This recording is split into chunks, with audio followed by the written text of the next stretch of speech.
नाही, आत्मविश्वासासारखी दुसरी दैवी शक्ती नाही. काय जबरदस्त वाक्य आहे हे. हो, एकदम थेट. आणि हे आपल्याला विचार करायला लावतं की ही दैवी शक्ती नक्की येते कुठून. बरोबर. आज आपण ह्याच शक्तीचा म्हणजे आत्मविश्वासाचा शोध घेणार आहोत, आणि तोही भारतरत्न डॉक्टर बाबासाहेब आंबेडकर यांच्या विचारांच्या प्रकाशात. हां. सगळ्यात भारी गोष्ट म्हणजे ह्यावर आपल्याला खुद बाबासाहेबांनी लिहिलेला एक लेखच मिळाला आहे, आणि तो काही उपदेश नाहीये. नाही, अजिबात नाही. त्यांनी स्वतःच्या अनुभवांची शिदोरी आपल्यासमोर उघडली आहे. आजच्या या चर्चेतून आपल्याला हेच खोलात जाऊन समजून घ्यायचं आहे की आत्मविश्वास म्हणजे फक्त आय कॅन डू इट असं म्हणणं नाही, तर तो संघर्षाच्या आगीत कसा घडतो आणि कठोर परिश्रमाने कसा टिकवला जातो. तुम्ही खूप छान सुरुवात केली, कारण या लेखाचं खरं सौंदर्य हेच आहे. तो काय करावं हे सांगण्यापेक्षा मी काय केलं हे सांगतो. म्हणजे हा फक्त एक लेख नाहीये. नाही, तर अत्यंत प्रतिकूल परिस्थितीतून एका महामानवाच्या जडणघडणीचा तो एक साक्षीदार आहे. यात आपल्याला दोन गोष्टी प्रामुख्याने दिसतात. कोणत्या? एक म्हणजे आत्मविश्वासाचं तत्वज्ञान, आणि दुसरं म्हणजे ते तत्वज्ञान जगण्यासाठी केलेला अमानुष संघर्ष.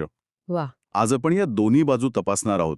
म्हणजे बाबासाहेबांनी आत्मविश्वास आणि घमेंड यात जो नेमका फरक सांगितला आहे तो समजून घेऊ, आणि त्यासोबतच यशासाठी त्यांनी सांगितलेला दीर्घोद्योगाचा महामंत्रही उलगडून पाहू. हे खूपच प्रभावी आहे. पण आत्मविश्वासासारखी दैवी शक्ती नाही हे वाक्य ऐकायला जेवढं सोपं वाटतं तेवढं जगणं नक्कीच कठीण असणार. नक्कीच.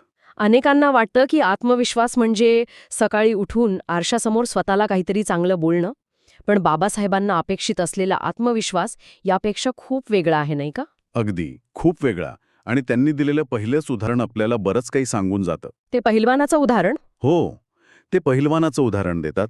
आखाड्यात दोन पैलवान उतरलेत. एकाने फक्त दंड थोपटले आणि दुसरा ते पाहूनच गर्भगडीत झाला. म्हणजे त्याचा आत्मविश्वास गेलाच तिथे. गेला. आता तो लढणार काय? हे साधं सोपं उदाहरण आत्मविश्वासाचं महत्त्व एकदम अधोरेखित करतं. बरोबर. पण यानंतर ते जे वाक्य म्हणतात ते खरं लक्ष वेधून घेतं. मी जे करीन ते होईल. अगदी. आता हे वाक्य ऐकून कोणालाही वाटू शकतं की अरे हा तर गर्विष्ठपणा आहे, अहंकार आहे. हो, मलाही पहिल्यांदा तसंच वाटलं होतं. पण बाबासाहेब स्वतःच याला आत्मविश्वास म्हणतात. या दोन संकल्पनांमध्ये खूप धुसाव रेष आहे, नाही का? हो, आणि तीच रेष ओळखणं खूप महत्वाचं आहे. कारण आत्मविश्वास आणि अहंकार यातला फरक कळला नाही तर माणूस चुकीच्या मार्गाला जाऊ शकतो. बरोबर. आणि इथेच बाबासाहेबांची वैचारिक स्पष्टता आपल्याला दिसते. ते सांगतात की हा घमेंड नाही. यातला फरक समजून घेऊया का? घमेंड किंवा अहंकार हा नेहमी इतरांशी केलेल्या तुलनेतून जन्माला येतो. म्हणजे मी त्याच्यापेक्षा श्रेष्ठ आहे असं काहीतरी. अगदी. किंवा हे फक्त मीच करू शकतो ही भावना म्हणजे अहंकार. पण आत्मविश्वास हा स्वतःच्या क्षमता आणि तयारीवर ठेवलेला विश्वास असतो. अच्छा. तो इतरांना कमी लेखत नाही, तर स्वतःला सक्षम मानतो. जेव्हा बाबासाहेब म्हणतात मी मनात आणीन तर 1.25 लाखाची गोष्ट सहज करीन, तेव्हा ते कोणाशी स्पर्धा करत नाहीत. नाही. तो त्यांच्या आतून आलेला आवाज आहे जो त्यांच्या तयारीवर आणि दृढनिश्चयावर आधारलेला आहे. म्हणजे आत्मविश्वास आतून येतो आणि अहंकार बाहेरच्या तुलनेतून. वा. अगदी अचूक. आणि इथे एक गोष्ट लक्षात घ्यायला हवी. ज्या समाजात एका मोठ्या वर्गाला शतकानुशतके तुम्ही काहीच करू शकत नाही, तुमची ती लायकी नाही असं सांगितलं गेलं, हो, त्या समाजात उभं राहून मी जे करीन ते होईल असं म्हणणं हे केवळ आत्मविश्वास दाखवत नाही. मग ही एक वैचारिक क्रांती आहे. तो स्वतःच्या आणि आपल्या समाजाच्या क्षमतेवर शिक्कामोर्तब करण्याचा एक मार्ग होता. हे विधान वैयक्तिक नाहीये, ते एका संपूर्ण समाजाला प्रेरणा देणारं राजकीय आणि सामाजिक विधान होतं. वा. तुम्ही या वाक्याला एका वेगळ्याच उंचीवर नेऊन ठेवलंय. म्हणजे हा फक्त एका व्यक्तीचा आत्मविश्वास नव्हता, तर एका दबलेल्या समाजाच्या आवाजाची गर्जना होती. बरोबर. ठीक आहे, म्हणजे आत्मविश्वासाची तात्विक बाजू स्पष्ट झाली. पण मग प्रश्न उरतोच की हा इतका प्रचंड आत्मविश्वास तो आला कुठून? आणि याचं उत्तर त्यांच्या पुढच्या भागात मिळतं, जो अक्षरशः हादरवून टाकणार आहे. हो. आणि तो भाग या लेखाचा आत्मा आहे, कारण तो दाखवून देतो की हा आत्मविश्वास कुठल्याही मोटिवेशनल सेमिनारमधून आलेला नाहीये. नाही. तो जगण्याच्या संघर्षातून अक्षरशः रक्ताचं पाणी करून मिळवलेला आहे. त्यांनी मुंबईतल्या डेव्हलपमेंट डिपार्टमेंटच्या चाळीतल्या घराचं जे वर्णन केलंय ते आजच्या काळात खरंच अविश्वसनीय वाटतं. 10 फूट लांब आणि 10 फूट रुंद खोली फक्त, म्हणजे आजच्या काळातला एक छोटासा बेडरूम समजा. हो. आणि त्या एकाच खोलीत आईवडील, भाऊबंड सगळे एकत्र, तिथे जेवण, तिथे झोपणं आणि तिथेच अभ्यास. कल्पना करा. आज आपण माझ्याकडे स्वतःची स्पेस नाही किंवा काम करायला शांतता मिळत नाही अशा तक्रारी करतो. हे वर्णन ऐकल्यावर आपल्या तक्रारी किती क्षुल्लक वाटतात नाही का? तुम्ही खूप महत्वाचा मुद्दा मांडला. आणि यात भर म्हणून ते सांगतात की रात्रीच्या अभ्यासासाठी घरात रॉकेल आणायलाही पैसे नसायचे. अरे बापरे. ते एका पैशाच्या घासलेट तेलावर अभ्यास करायचे. आपण कल्पना करू शकतो का की एका दिव्याच्या त्या मिणमिणत्या प्रकाशात इतक्या गोंगाटात आणि अडचणीत एकाग्र होणं किती कठीण असेल? हे केवळ शारीरिक कष्ट नाहीत? नाही, ही मानसिक तपश्चर्या आहे. आणि मला वाटतं याच अनुभवातून त्यांच्या आत्मविश्वासाचा उगम होतो. हो, अगदी. यालाच मानसशास्त्रात इंटरनल लोकस ऑफ कंट्रोल म्हणतात. म्हणजे यश अपयशाचं कारण बाहेरच्या परिस्थितीत न शोधता स्वतःच्या प्रयत्नांमध्ये शोधणं. बाबासाहेबांचं संपूर्ण जीवन याचं एक जिवंत उदाहरण आहे. जेव्हा एखादी व्यक्ती अशा परिस्थितीतून यशस्वी होऊन बाहेर पडते तेव्हा तिचा स्वतःवरचा विश्वास पोलादी बनतो. बरोबर. तिला खात्री पटते की जर मी हे करू शकलो तर मी जगात काहीही करू शकतो. म्हणूनच जेव्हा ते आजच्या तरुणांना विचारतात की जर मी एवढे करू शकलो तर तुम्हास आजच्या साधनसामग्रीने सज्ज असलेल्या काळात अशक्य का होईल? अगदी, तेव्हा तो केवळ एक अलंकारिक प्रश्न नसतो, तो त्यांच्या संघर्षातून कमावलेल्या अधिकाराचा आवाज असतो. ते स्वतःच्या अनुभवाचा एक भक्कम पुरावा आपल्यासमोर ठेवतात. ठीक आहे, म्हणजे संघर्षाच्या आगीतून आत्मविश्वासाची तलवार तयार झाली. पण तलवार असून भागत नाही, ती चालवायलाही यायला हवी. बरोबर. इतक्या प्रतिकूल परिस्थितीत केवळ टिकवून राहणंच एक मोठं आव्हान होतं. पण ते फक्त टिकले नाहीत, त्यांनी असाधारण कर्तृत्व गाजवलं. मग प्रश्न पडतो की ही ऊर्जा, ही शक्ती आली कुठून? मला वाटतं याचं उत्तर त्यांच्या दीर्घोद्योग या संकल्पनेत दडलं आहे. नक्कीच. कारण आत्मविश्वास तुम्हाला सुरुवात करून देतो, पण ध्येयापर्यंत पोहोचवण्यासाठी लागतो तो दीर्घोद्योग. बाबासाहेब स्पष्टपणे म्हणतात, कोणीही मनुष्य उपजत बुद्धिमान अगर पराक्रमी निपजू शकत नाही. हो, खूप मोठं विधान आहे. हो, खरंच. आज आपण टॅलेंट किंवा गॉड गिफ्ट यावर खूप विश्वास ठेवतो, पण बाबासाहेब म्हणतात की महानता ही जन्माने मिळत नाही, ती घडवावी लागते. आणि ती त्यांनी स्वतः कशी घडवली याचं उदाहरण तर थक्क करणारं आहे. अगदी. इंग्लंडमधल्या त्यांच्या शिक्षणाचा आकडा मी जेव्हा पहिल्यांदा वाचला तेव्हा माझा विश्वासच बसला नाही. जो अभ्यासक्रम पूर्ण करायला सामान्यतः 8 वर्षे लागतात, हो, तो त्यांनी फक्त 2 वर्षे 3 महिन्यात पूर्ण केला. हे कसं शक्य आहे? आणि याचं उत्तरही त्यांनीच दिलंय. काय? दिवसाच्या 24 तासांपैकी 21 तास अभ्यास करून. 1 मिनिट, दिवसात 21 तास. हे शारीरिकदृष्ट्या शक्य आहे का? म्हणजे 3 तास झोप, जेवण आणि बाकी सगळं, हे ऐकूनच अविश्वसनीय वाटतंय. हो. आपण आज हसल कल्चरबद्दल बोलतो, पण हे तर त्याच्या खूपच पलीकडचं आहे. अरेच.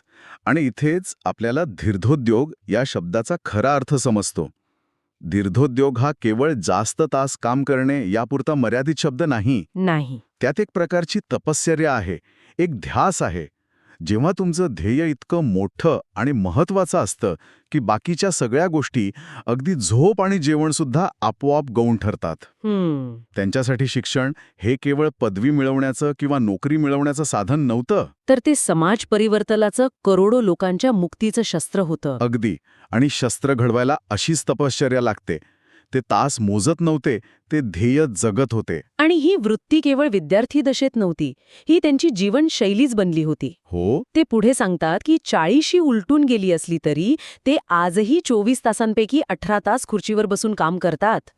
याचा अर्थ यशाच्या शिखरावर पोचल्यावरही त्यांनी कष्ट करणं सोडलं नाही. खरं सांगायचं तर आपण 8-9 तास काम करून इतके थकतो की घरी गेल्यावर फक्त रिमोट हातात घेण्याची इच्छा असते. अगदी. आणि इथे एक व्यक्ती वयाच्या 40शी नंतरही 18 तास काम करते.